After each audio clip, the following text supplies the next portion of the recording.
Shalom Bapak Ibu yang terkasih di dalam Yesus Kristus. Bersyukur kita boleh berjumpa lagi secara virtual dalam ibadah pada siang hari ini.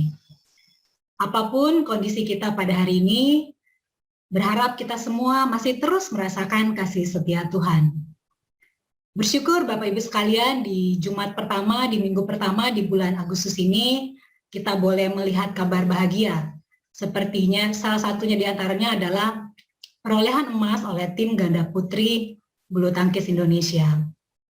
Ada juga mungkin di antara kita yang di minggu ini merayakan atau menemui hari ulang tahunnya. Namun juga ada di antara kita yang pada minggu ini merasakan kedukaan karena kehilangan orang-orang terkasih. Biarlah dalam suka maupun duka yang Tuhan izinkan untuk kita rasakan dalam hari-hari hidup kita, membuat kita tidak lupa untuk tetap mengucap syukur akan kasih setia Tuhan. Marilah kita bersama menyanyikan pujian pembuka pada ibadah kita pada siang hari ini dengan judul Syukur Padamu ya Allah.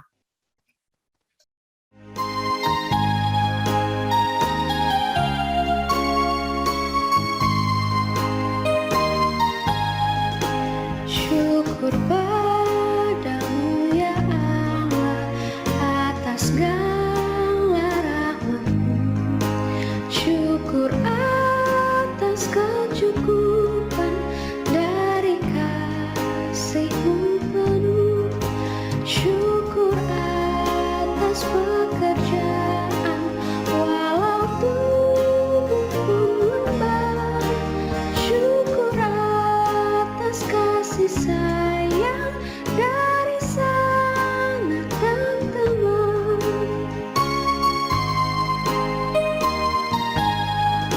Syukur atas bunga mawar harum indah tak terperi.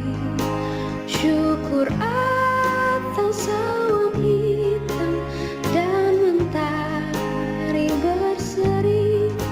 Syukur atas suka duka yang Kau beri tiap saat, dan firman-Mu lah pelita agar kami tak sesat.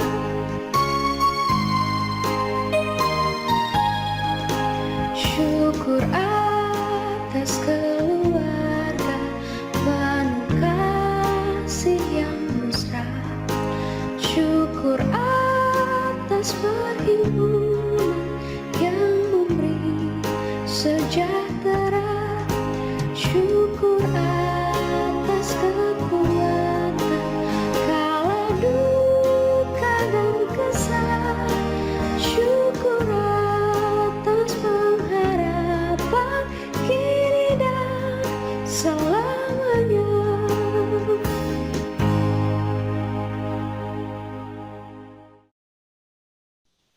Mari bersatu di dalam doa.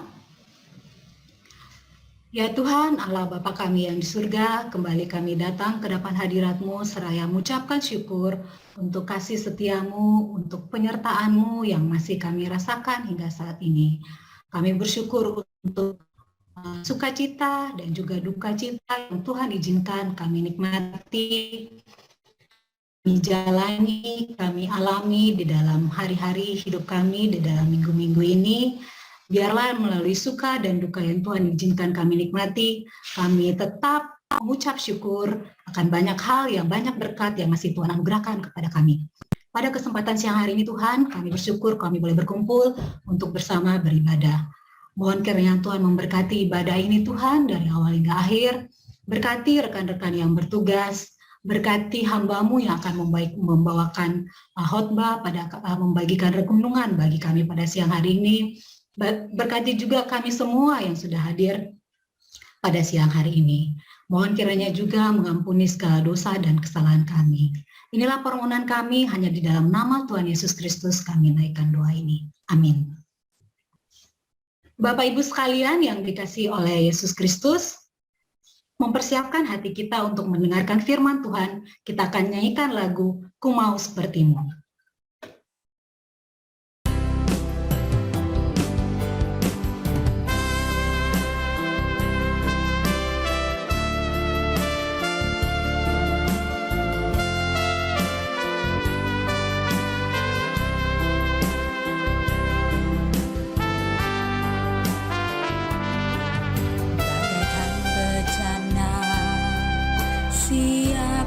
dibentuk, demikian hidupku di tangan-Mu.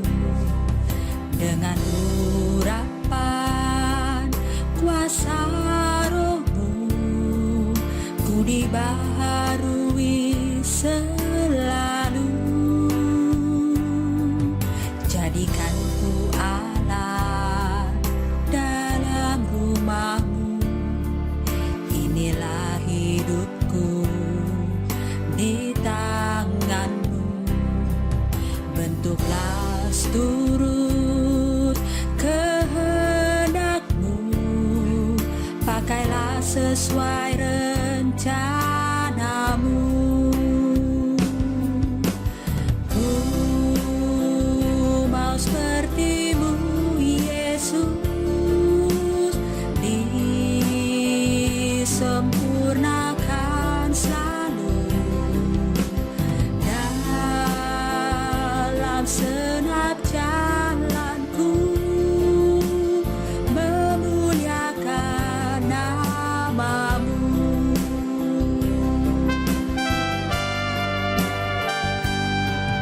Bagaikan bejana siap dibentuk, demikian hidupku di tangan-Mu.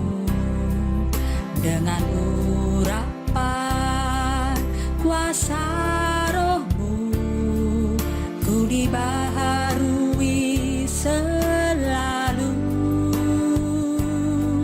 Jadikan ku Allah dalam rumah-Mu. Inilah hidupku di tangan-Mu. Bentuklah seturut kehendak-Mu, pakailah sesuai rencana-Mu. Ku mau seperti-Mu, Yesus, disempurnakan selalu dalam senap jalanku, memuliakan nama-Mu. Ku mau seperti-Mu, Yesus, disempurnakan selalu dalam segenap jalanku, memuliakan nama-Mu. Memuliakan nama-Mu. Memuliakan nama-Mu.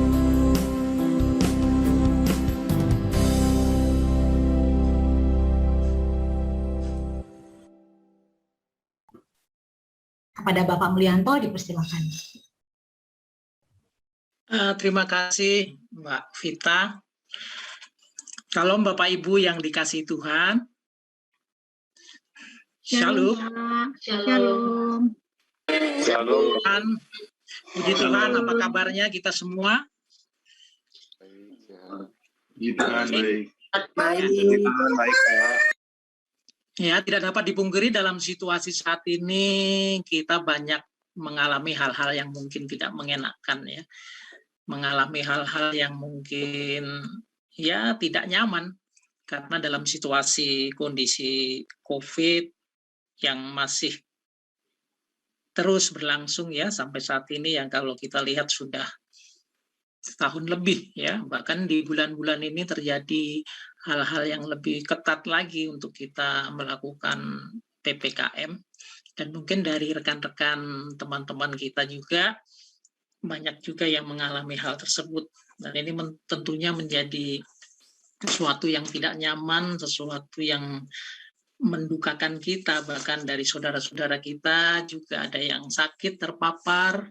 Barusan saja kita juga mendengar ada rekan kita, sahabat kita, Mas Hari, ya, yang hari ini, yang tadi malam ya dipanggil Tuhan ya, Kepala BPS Kabupaten Tulang Bawang Barat ya kalau nggak salah. Tulang Barat.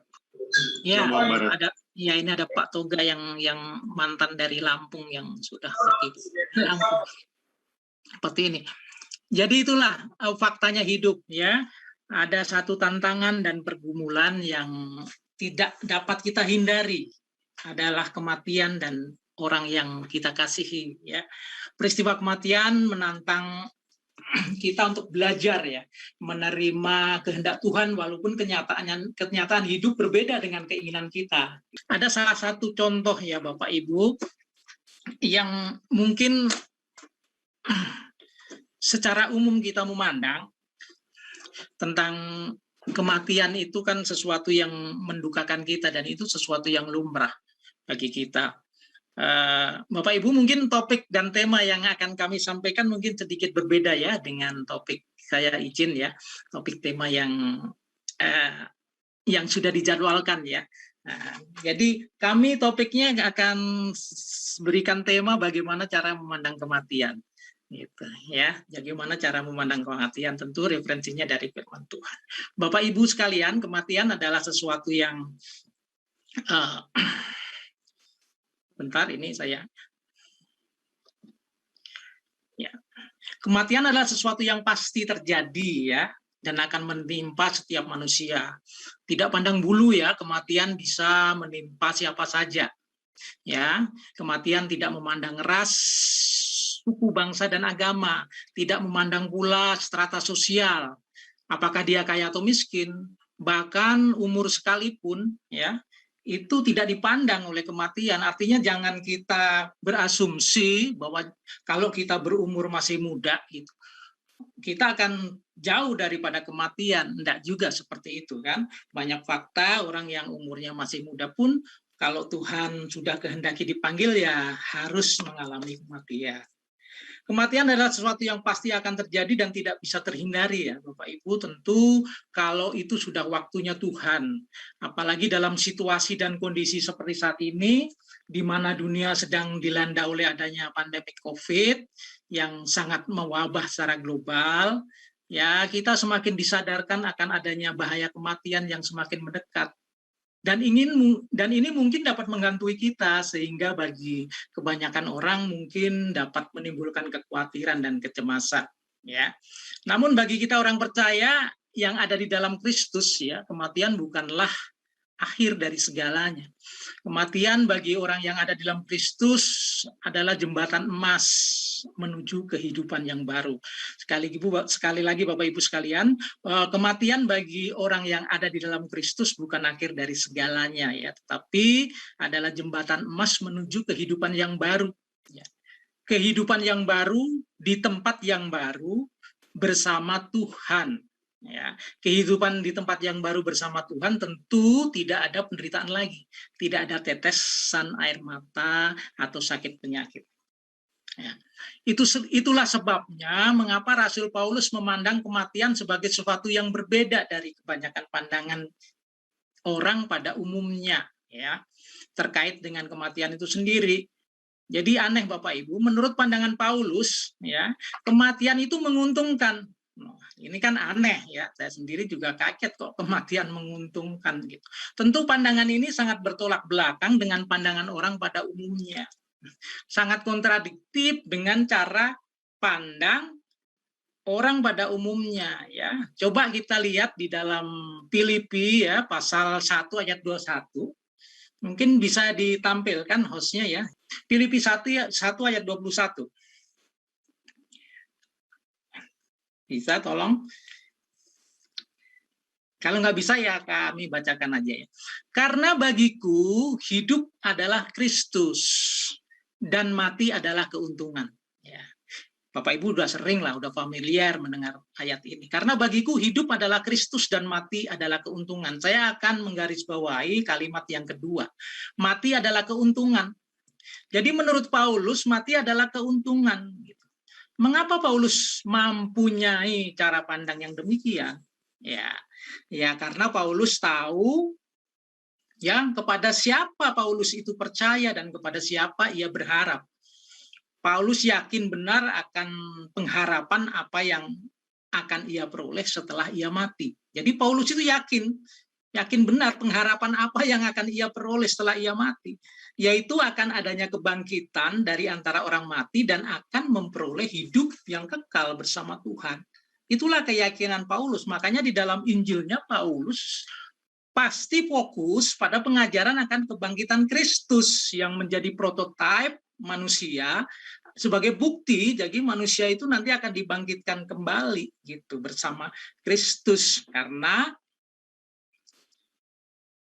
Kristuslah sebagai dasar pengajaran bahwa ketika kita ada di dalam Kristus, kita akan dibangkitkan kembali. Jadi pengharapan akan keyakinan inilah yang menguatkan Paulus, menghibur Paulus, sehingga terbentuk cara pandang yang demikian, bahwa mati adalah keuntungan. Gitu. Oleh sebab itulah, Paulus menjadi rela menderita. Jadi kalau kita lihat sepak terjang Paulus dalam memberitakan Injil, Bapak Ibu, wah, luar biasa. Paulus itu menjadi rela menderita, teraniaya dalam perjalanan hidupnya mengabarkan Injil Kristus.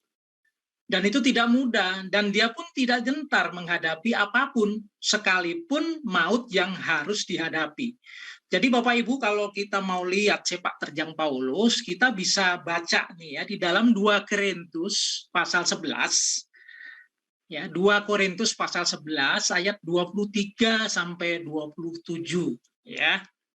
Nah, ini ada ringkasan ya, bagaimana Paulus begitu bergairah ya memberitakan Injil Kristus dan keyakinan akan pengharapannya akan Kristus, sehingga dalam memberitakan Injil Kristus ia pun senantiasa sukacita, meskipun dia ada di dalam sebetulnya duka cita, ada dalam ketidaknyamanan. Ya, saya boleh bacakan ayat-ayat ini dari 2 Korintus pasal 11 ayat 23 sampai 27 ya, demikian bunyi firman Tuhan. Apakah mereka pelayan Kristus? Aku berkata seperti orang gila. Lebih lagi aku lebih banyak berjeri lelah, lebih sering di dalam penjara, didera di luar batas. Jadi Paulus itu sering di dalam penjara ya karena memberitakan Injil. Didera di luar batas, kerap kali dalam bahaya maut. Nah, ini baru satu ayat saja kita sudah menggambarkan bagaimana penderitaan atau aniaya yang sering dialami Paulus. Ayat 24, 5 kali aku disesah orang Yahudi. Ya, setiap kali 40 kurang 1 pukulan. Jadi ada 5 event ya yang pernah ia alami. Paulus disesah seperti Tuhan Yesus waktu mau naik ke kayu salib itu disesah, dicambuk ya. Setiap kali sesah itu ada 39 pukulan ya. 40 kurang 1 pukulan ya. 3 kali aku didera, 1 kali aku dilempari dengan batu, ayat 25. 3 kali mengalami karam kapal, sehari semalam aku terkatung-katung di tengah laut. Nah, ini kalau Bapak Ibu baca Kisah Rasul itu ada Paulus ketika hendak berkunjung ke satu tempat, kapalnya karam ya, kapalnya karam beberapa hari sampai dia juga dipanggut ular, tapi begitu ajaib ya Tuhan melindungi. Kalau pada saat itu orang berasumsi wah ini Paulus pasti akan mati karena ular yang memanggut itu memang ular beludak ya, ular berbisa, tetapi ternyata justru tidak mati. Bahkan saat itu Paulus disanjung, wah ini dewa ini, rupanya ada dewa. Itu ada di Kisah Rasul ceritanya. Kita lanjutkan, dalam perjalananku aku sering diancam bahaya banjir dan bahaya penyamun, bahaya dari pihak orang-orang Yahudi dan dari pihak orang-orang bukan Yahudi. Bahaya di kota, bahaya di padang, gurun, bahaya di tengah laut, dan bahaya dari pihak saudara-saudara palsu. Ya, ayat selanjutnya, ayat 27, aku banyak berjeri lelah dan bekerja berat. Setiap kali aku tidak tidur, aku lapar dan dahaga, kerap kali aku berpuasa, kedinginan dan tanpa pakaian. Nah, inilah sekilas penderitaan Paulus. Ya, aniaya yang dialami dalam rangka memberitakan Injil. Kalau kita ketahui memang Paulus punya latar belakang dulu sebagai ahli Taurat yang menentang Yesus ya. Saat itu mereka begitu menentang Yesus, mengejar-mengejar orang Kristen saat itu, bahkan ketika Stefanus mati pun dia setuju. Lalu dengan surat kuasa dia pergi ke Damsyik, dan ketika dalam perjalanan ke Damsyik Tuhan menjumpainya ya lewat sinar terang yang datang. Tentu cerita ini cerita sekolah minggu yang sudah sering kita lihat. Nah, bagaimana Paulus begitu loyal, bergairah, begitu semangat dalam memberitakan Injil Kristus karena keyakinannya. Jadi itulah rekam jejak Paulus dalam memberitakan Injil Kristus, di mana jalan penderitaan dan aniaya yang selalu menyertainya. Jadi penderitaan Paulus ini lengkap, Bapak Ibu. Namun demikian ya, ini. Apakah Rasul Paulus merasa menjadi tawar hati gitu? Atau merasa ditinggalkan Tuhan gitu? Kan seringkali begitu kan, ketika kita masuk dalam suatu pencobaan ya, dikatakanlah hal-hal yang kita alami yang tidak mengenakan masalah gitu. Apakah kita menjadi tawar hati gitu? Atau lalu meninggalkan Kristus, atau menjadi lemah atau sedih, atau merasa tidak ada sukacita gitu. Nah, justru sebaliknya ya, Rasul Paulus selalu merasa dikuatkan ya, dihibur dan selalu ada sukacita di dalam Tuhan. Buktinya apa Bapak Ibu? Buktinya bahwa Paulus tidak takut dan tidak menghindar dari penderitaan yang harus dialami, dan malah dapat menghibur dan menasihati jemaat dalam tulisan pada surat-suratnya. Jadi kalau kita lihat surat-surat Paulus kan itu kental dengan himbauan Paulus kepada para jemaat ya, baik tulisan di Filipi, Tesalonika, dia selalu berkata begini, bersukacitalah senantiasa dalam Tuhan ya. Ini kental sekali tulisan Paulus. Kalau Bapak Ibu tahu bahwa tulisan bersukacitalah senantiasa dalam Tuhan itu disampaikan bukan di tempat yang nyaman gitu, tetapi itu disampaikan dari dalam penjara, yang saat itu notabene Paulus juga menunggu eksekusi hukuman. Bahkan kalau kita tahu Paulus itu dalam sejarah rasuli ya, itu matinya dipancung Bapak Ibu ya, dipenggal kepalanya gitu. Namun demikian Paulus tetap tidak tawar hati. Nah, karena apa? Karena Paulus tahu pengharapan yang ada di dalam Kristus akan dirinya, bahwa dia akan hidup bersama Tuhan di surga. Oleh sebabnya ada satu ayat juga yang mengatakan ketika Rasul Paulus akan meninggal, ada tulisan, aku telah mengakhiri pertandingan yang baik, seperti itu kan. Itu artinya apa? Paulus tahu benar jalan hidupnya dan kepada siapa ia berharap. Nah, ada beberapa tulisan Paulus ya yang kaitkan dengan ayat-ayat ini, kenapa dia mempunyai pengharapan yang begitu kuat? Ya, karena dia sendiri pernah dijumpai Tuhan kan tadi. Ketika dulu dia sebagai seorang pemberontak yang menganiaya jemaat, saat ini mereka menjadi seorang yang berbalik gitu, dan ketika berbalik sangat militan gitu. Olehnya mereka begitu bersemangat, bergairah dalam memberitakan Injil Kristus, bahkan segala tantangan, hadangan yang saat itu memang pemberitaan Injil di awal-awal tahun-tahun abad ke-1, ke-2 kan ada ketemu dengan Kaisar Romawi itu yang saat itu memang menentang akan adanya Injil yang saat itu dianggap sebagai ajaran baru ya. Apalagi jadi Paulus itu ditentang dari dua pihak, satu dari kalangan Yahudi sendiri, ahli-ahli Taurat ya, yang mempunyai paham ya perjanjian lama ya, karena dia tidak mengakui Yesus sendiri, karena Yesus sendiri orang Yahudi yang disalibkan oleh orang Yahudi gitu ya. Yesus sendiri kan dari orang Yahudi disalibkan. Satu pihak tantangannya adalah dari bangsa Romawi. Nah, kalau kita buka ayat selanjutnya ya ini cara pandang Paulus yang mungkin bisa kita teladani di Roma 8 ayat 18. Ya, Roma 8 ayat 18. Coba slide ya. Sebab aku yakin ya bahwa penderitaan zaman ini tidak dapat dibandingkan dengan kemuliaan yang akan dinyatakan kepada kita. Nah, itulah sebabnya Bapak Ibu, kalau kita lihat rekan jejak Paulus ya, penderitaan yang dialami, dia memandang bahwa penderitaan aku yang saat ini nggak sebanding dengan kemuliaan yang akan dinyatakan kepada kita gitu. Jadi Paulus punya pandangan jauh ke depan. ya pandangan di dunia lain, ya istilahnya dunia lain itu di langit baru bumi baru gitu. Kalau di kitab Wahyu atau di Petrus itu kan ada istilah langit baru dan bumi baru atau sorga begitu. Jadi apa yang akan dia beroleh nanti itu sangat luar biasa, mahkota kemuliaannya tidak sebanding dengan penderitaan zaman ini gitu. Ya. Lalu ayat 2 Korintus 4 ayat 16 dan 18 ya, ayat 16 ini juga bisa menguatkan kita. Sebab itu kami tidak tawar hati itu. Ya, kalau kita kaitkan dengan ayat yang kita baca tadi, kenapa Paulus tidak tawar hati? Ya, ini jawabannya. Tetapi meskipun manusia lahiriah kami semakin merosot, ya, menjadi manusia secara jasmani ini merosot ya, dianiaya kan, sakit ya, kekurangan makan mungkin ya karena kedinginan tadi ya. Namun manusia batiniah kami dibaharui dari kesehari ke sehari. Jadi Paulus lebih mementingkan memang unsur batiniahnya ya.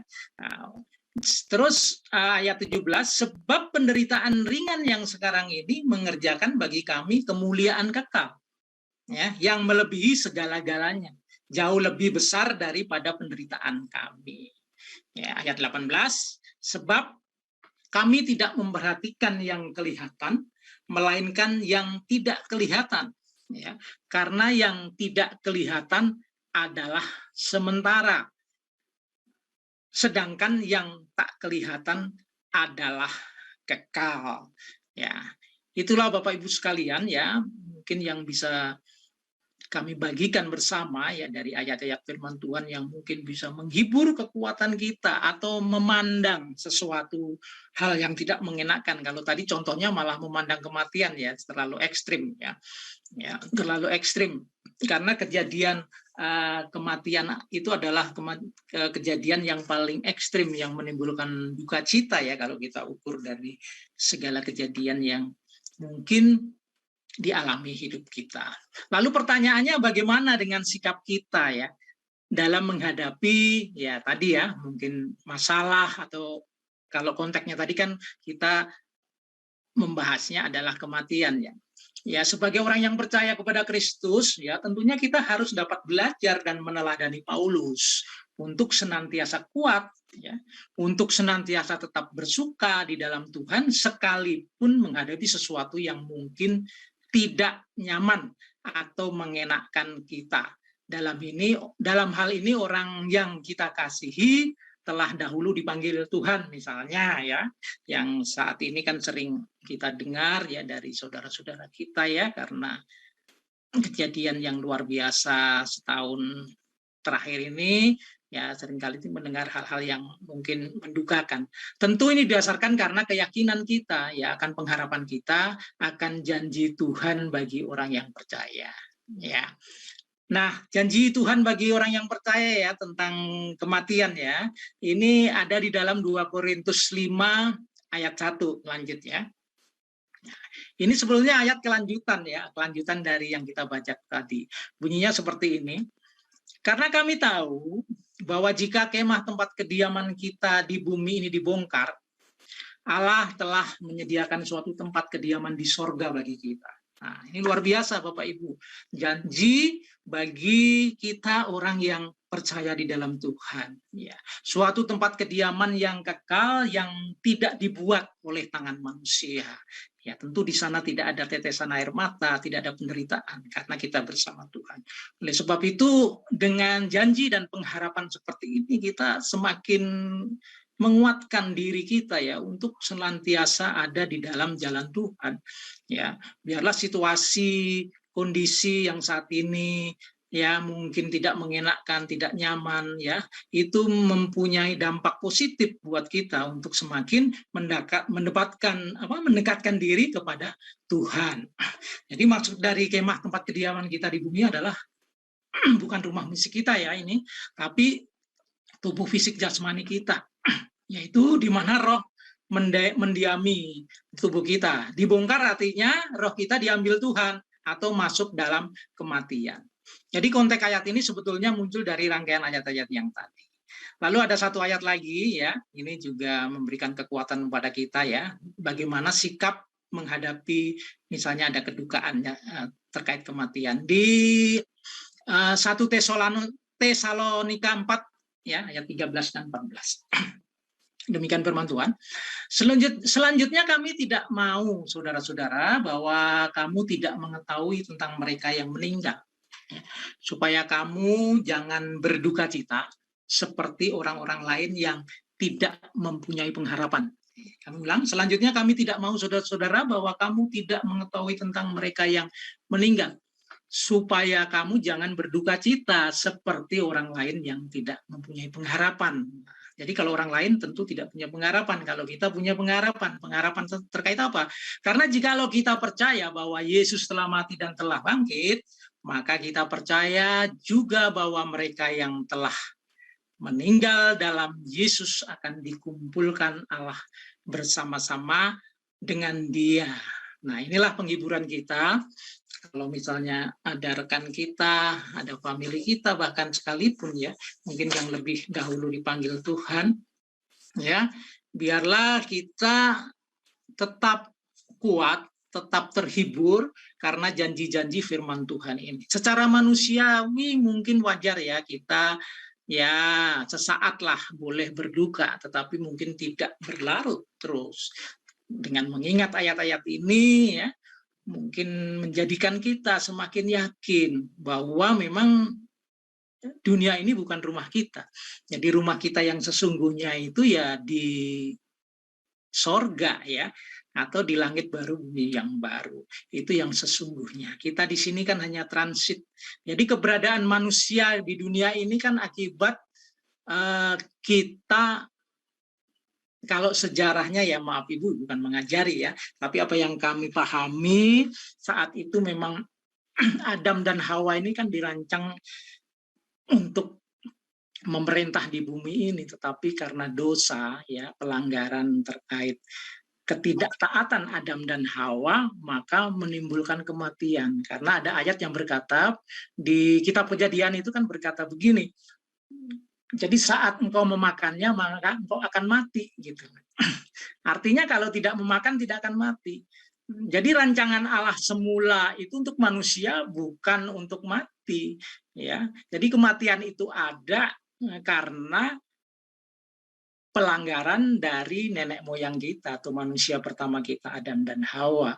Dan kita setelah Adam dan Hawa itu melanggar, ada beberapa hal yang terjadi. Yang pertama kematian. Ya, meskipun tidak langsung mati ya, tapi umurnya menjadi dibatasi. Meskipun saat itu umur manusia itu masih panjang. Kalau kita lihat Adam sendiri kan umurnya bisa ratusan ya, sampai 800-900, sampai Metusalah ya 900 sekian. Lalu Nuh, Abraham tinggal 120. Ada ayat yang berkata di kitab Kejadian itu bahwa roh Tuhan tidak akan mendiami di roh manusia, hanya 120 tahun itu ada. Diperkuat lagi di Mazmur.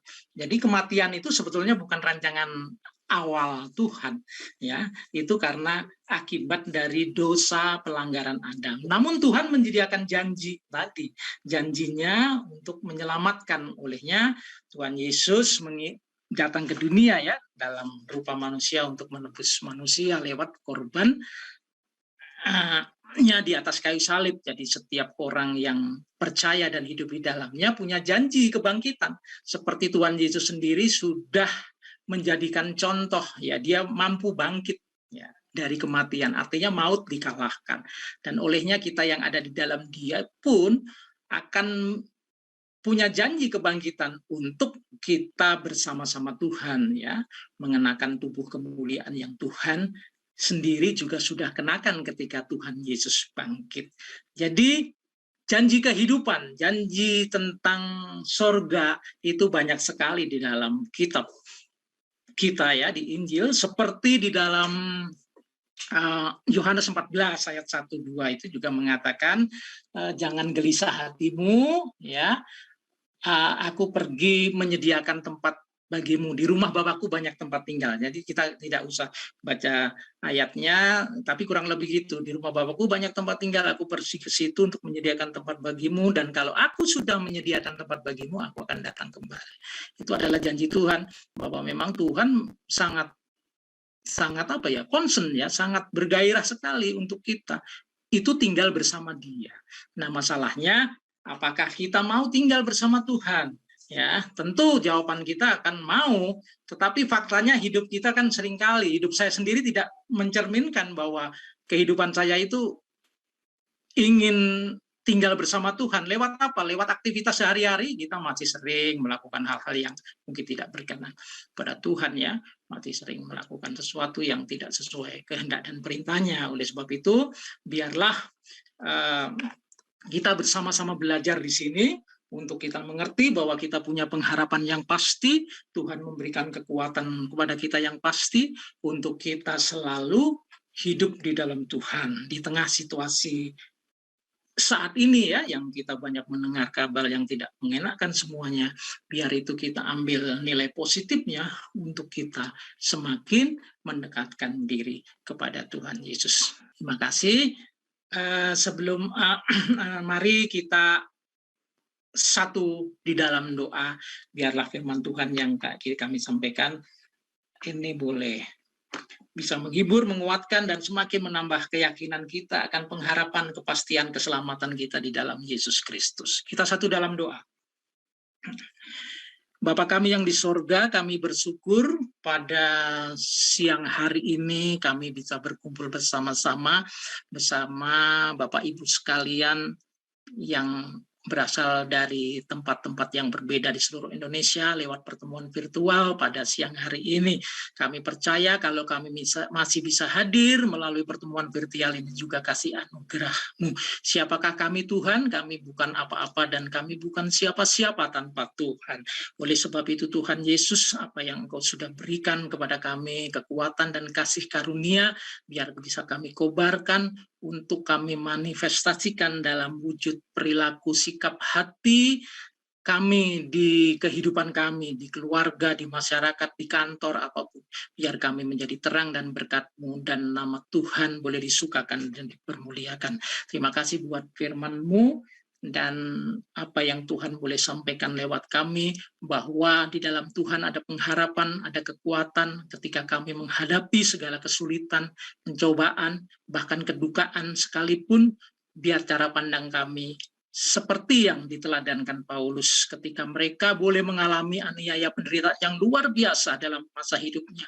Penderitaan yang sangat lengkap mungkin Tuhan, tetapi mereka tidak tawar hati, mereka tetap kuat, tetap di dalam Engkau, dan bahkan mereka masih dapat menyampaikan nasihat kepada para jemaatnya saat itu untuk bersukacitalah senantiasa.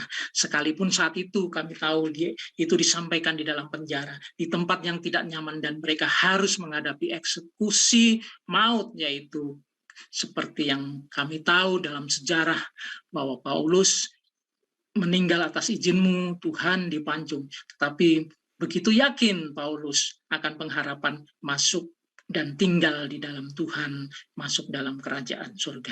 Terima kasih buat firman-Mu Tuhan, terpujilah nama-Mu, berkati kami semua yang hadir di sini, supaya kami boleh semua dikuatkan, dan supaya kami boleh selalu mengiring Tuhan saat ini. Kami tidak tahu batas hari umur hidup kami, karena kematian tidak memandang suku, ras, bahkan umur, tetapi ketika kami bergantung dan berlindung pada Tuhan, Tuhan selalu memberikan kekuatan dan penghiburan sukacita kepada kami. Terpujilah nama-Mu, dalam nama Tuhan Yesus Kristus kami sudah berdoa dan mengucap syukur. Haleluya. Amin.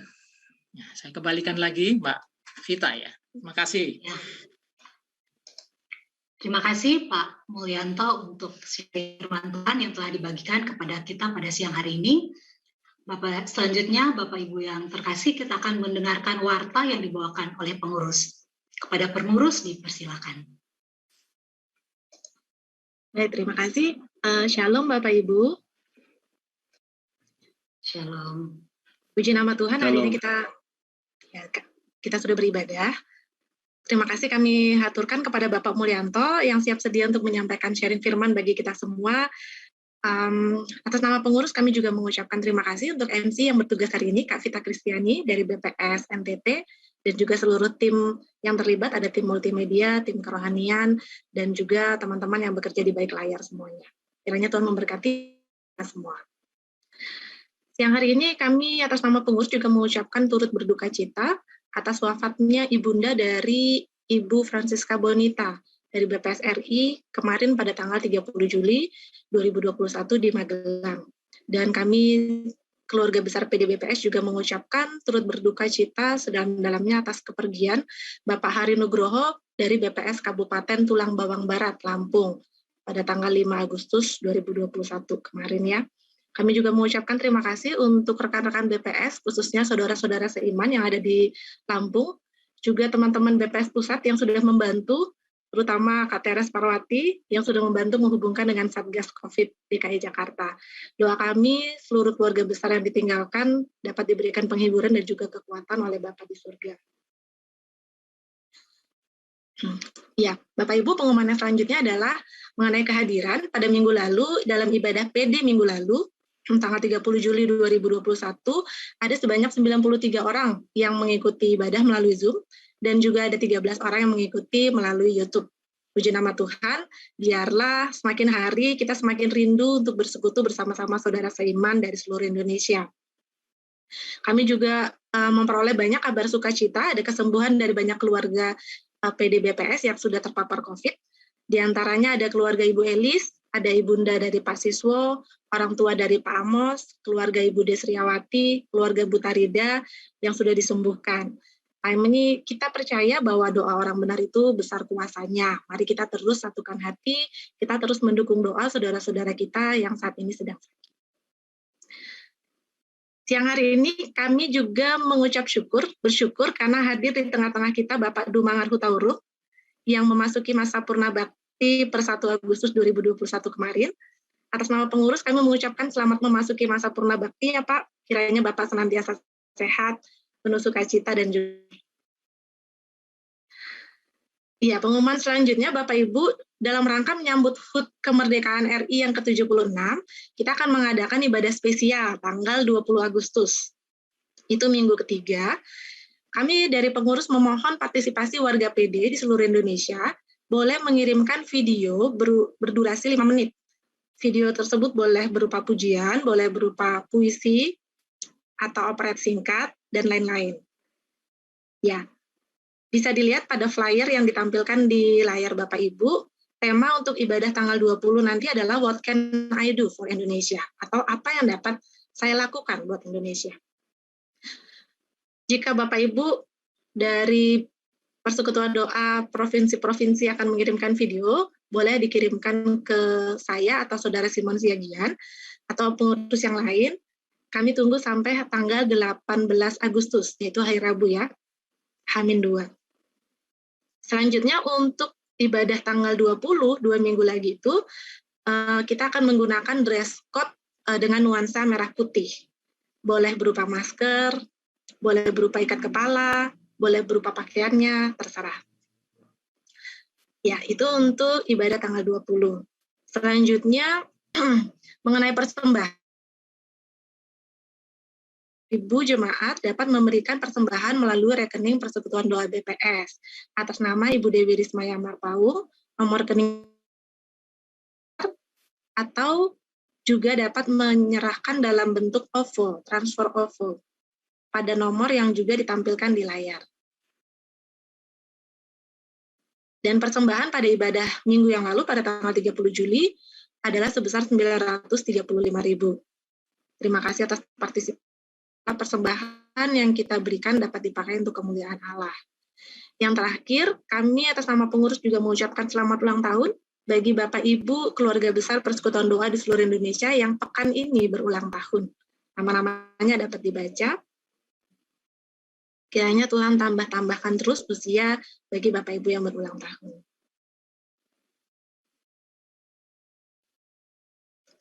Ya, demikian pengumuman dan warta hari ini. Terima kasih, Tuhan Yesus memberkati kita semua. Ya. Bapak Ibu sekalian yang dikasihi oleh Tuhan Yesus Kristus, Sebagai anak-anak Tuhan dalam masa hidup yang masih Tuhan berikan ini, Tuhan terus menginginkan kita terus belajar menjadi pribadi yang lebih baik. Teladan yang bisa kita lihat adalah Rasul Paulus yang telah disampaikan dalam khotbah pada siang ini, yang tahan uji ketika berada dalam masa penderitaan atau masa yang tidak menyenangkan. Biarlah kita bisa terus belajar meneladani Rasul Paulus dengan menjadi pribadi yang tidak kehilangan pengharapan di dalam masa-masa sulit kita, dan biarlah dalam masa-masa sulit kita tetap bersandar dan berharap sepenuhnya dan mengucap syukur kepada Tuhan. Kita akan menyanyikan lagu penutup kita pada siang hari ini, penutup ibadah kita pada siang hari ini dengan judul Yesus Menginginkan Daku. Dan setelah lagu ini dinyanyikan, Pak Mulyanto akan memimpin kita dalam doa syafaat dan juga doa berkat.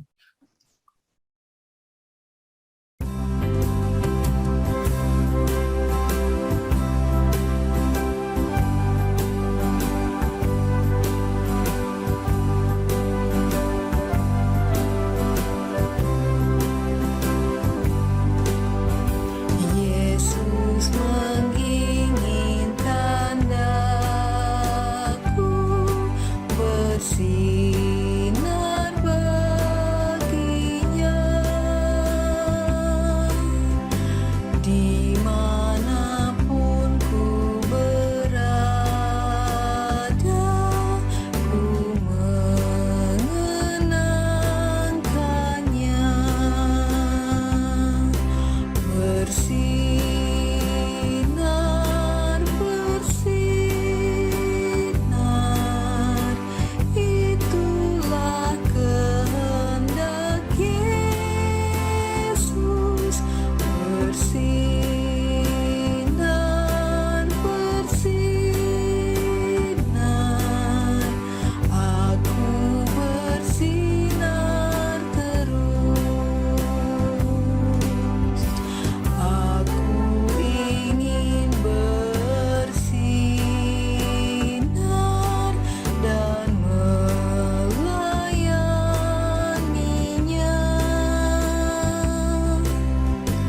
hingga di sorga ku hidup senang bersamanya. Bersinar, bersinar, itulah kehendak Yesus. Bersinar, bersinar, aku bersinar terus.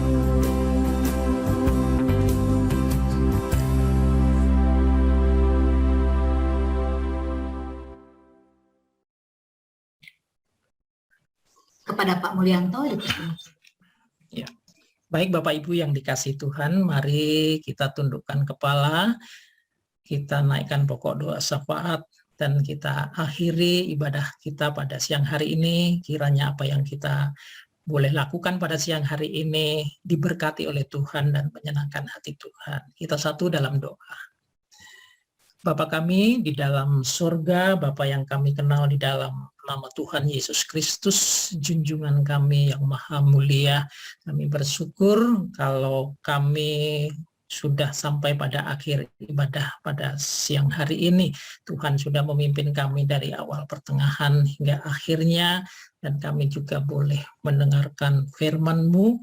Kiranya teladan dari hamba-Mu Rasul Paulus menjadi teladan buat kami untuk menghadapi setiap permasalahan hidup bagi kami, bahkan kematian dan kedukaan sekalipun, untuk kami tetap memandang Kristus, bahwa Engkau sebagai kekuatan, sumber penghiburan dan pengharapan yang pasti, bahwa akan ada kebangkitan dan jaminan surga bagi orang yang di dalam Tuhan.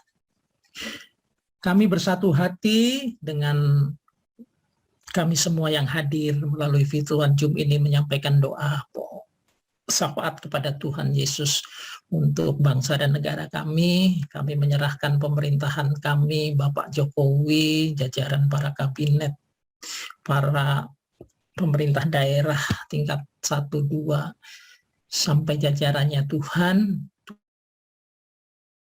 tolong pemerintahan kami untuk dapat menyelesaikan segala urusan pemerintahan dengan sebaik-baiknya, khususnya dalam menghadapi situasi saat ini, pandemi COVID yang belum berakhir. Biar Tuhan berikan hikmat, marifat, kekuatan, dan kemampuan untuk melaksanakan program, mengarahkan kami masyarakat untuk kami dapat melakukan sesuatu yang baik untuk tidak menambah penyebaran dan untuk dapat mengatasi pandemi COVID ini segera berakhir.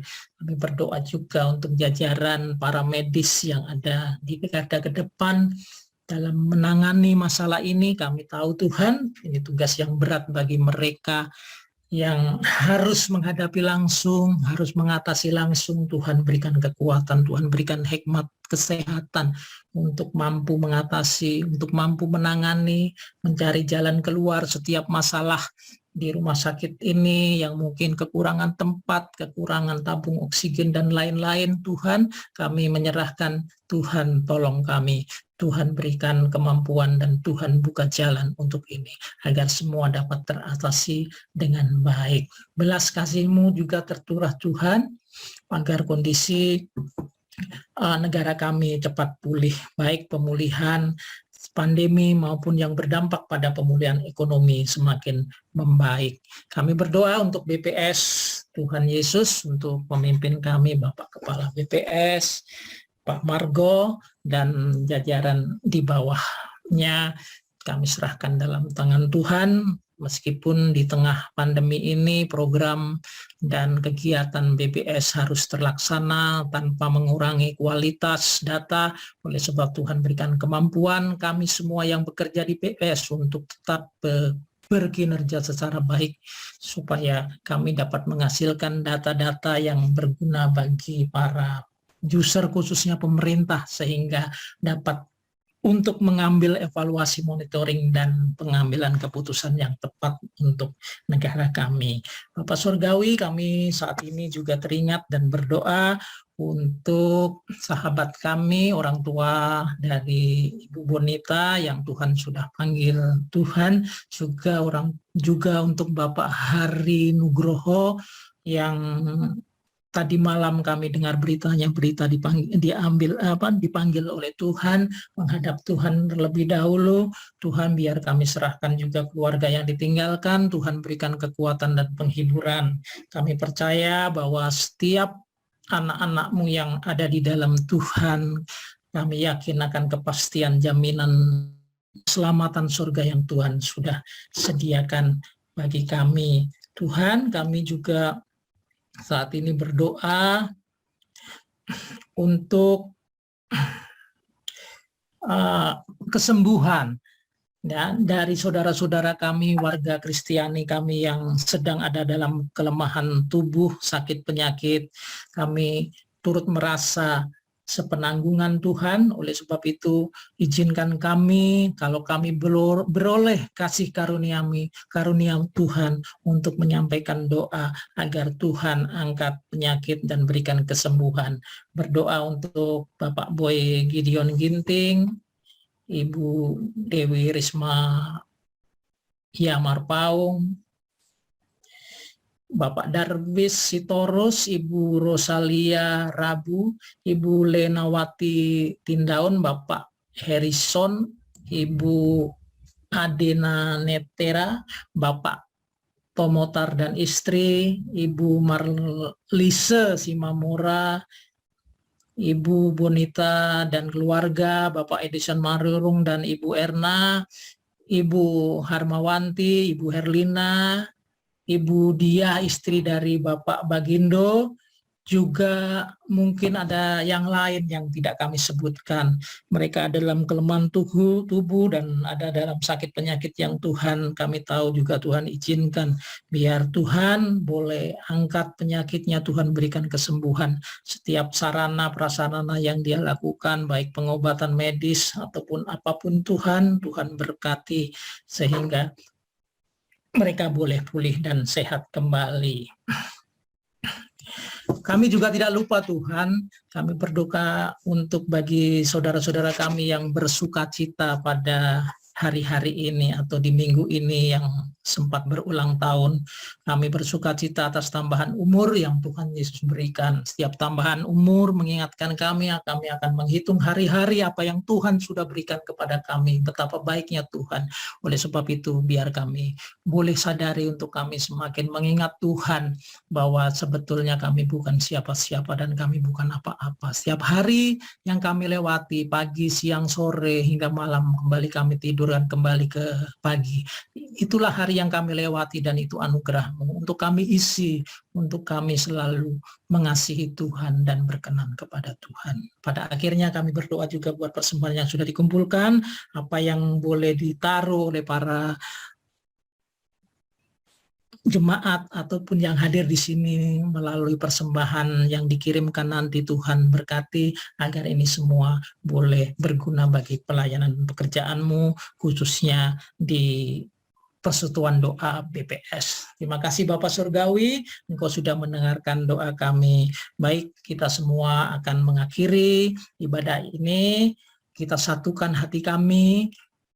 Kami sampaikan kepadamu Tuhan Yesus, kami sudah ada di akhir acara ibadah ini. Kiranya Tuhan sendiri yang memberkati kami. Kiranya berkat dari Bapa dalam Tuhan Yesus Kristus, Tuhan kami dalam persekutuan Roh Kudus memberkati kami semua oleh berkat-Mu dan kasih karunia dan rahmat-Mu yang melimpah. Di dalam nama Tuhan Yesus kami akhiri ibadah pada siang hari ini. Haleluya. Amin.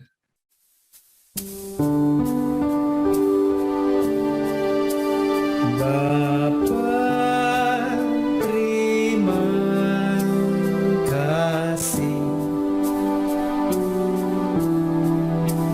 Bapa, terima kasih. Bapa di dalam surga, ku berterima kasih.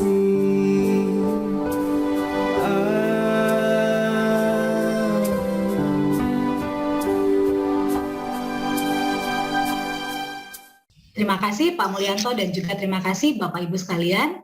Terima kasih untuk kehadiran Bapak Ibu sekalian dan sampai bertemu kembali pada ibadah PD BPS RI pada minggu depan. Tuhan memberkati kita sekalian. Terima kasih.